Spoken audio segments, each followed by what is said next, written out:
Ça va faire 2 ans que la Wallonie a été frappée par les terribles inondations. Et en 2 ans, on a tiré une série de constats. Il y en a un qui est récurrent, c'est évidemment celui de l'abandon. On a eu aussi cette semaine le témoignage d'une sinistrée de Verviers dans la presse qui disait, comme beaucoup de sinistrés l'ont dit, que finalement le plus dur, c'est l'après. Et elle a eu des mots difficiles, elle a eu des mots très durs en disant que les démarches administratives de la région wallonne détruisent les victimes. Ce sont ces mots.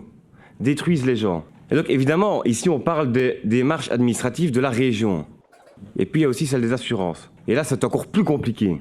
Et c'est tellement compliqué que la Fondation Roi Baudouin a dû sortir un guide pour aider en fait les victimes des inondations à s'en sortir à l'avenir avec toutes les démarches administratives face aux assurances. Donc en fait ils ont pris toutes les expériences des personnes qui ont dû se battre pendant 2 ans avec les assurances, des personnes qui se sont fait arnaquer, des personnes qui ont dû lutter pour avoir leurs droits, et ils ont fait finalement un guide de la débrouille pour pouvoir faire face aux assurances, aux machines qui broient les victimes.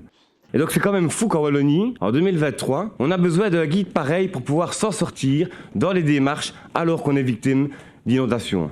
Et donc je n'ai qu'une question de se dire ou pas, c'est quand allez-vous enfin briser cet abandon? Je pense que dans les catastrophes que l'on connaît dans le monde, la catastrophe que nous avons vécue est l'une des mieux, la réparation de ces catastrophes est l'une des mieux gérées au monde. Tous les rapports démontrent qu'en fait l'abandon est grand chez les victimes et il est encore présent 2 ans après et ça c'est une honte. Si je prends le témoignage de la personne qui habite à Verviers que j'ai cité tout à l'heure, en fait concrètement le Fonds des calamités lui demande une expertise, une nouvelle expertise, mais le Fonds des calamités ne veut plus payer les experts, donc l'expert ne vient plus et donc résultat, elle est toujours dans les difficultés. Ça c'est la réalité. Alors vous pouvez essayer la méthode Coué et dire que tout va bien, que vous avez tout bien géré, il faut pouvoir écouter la réalité.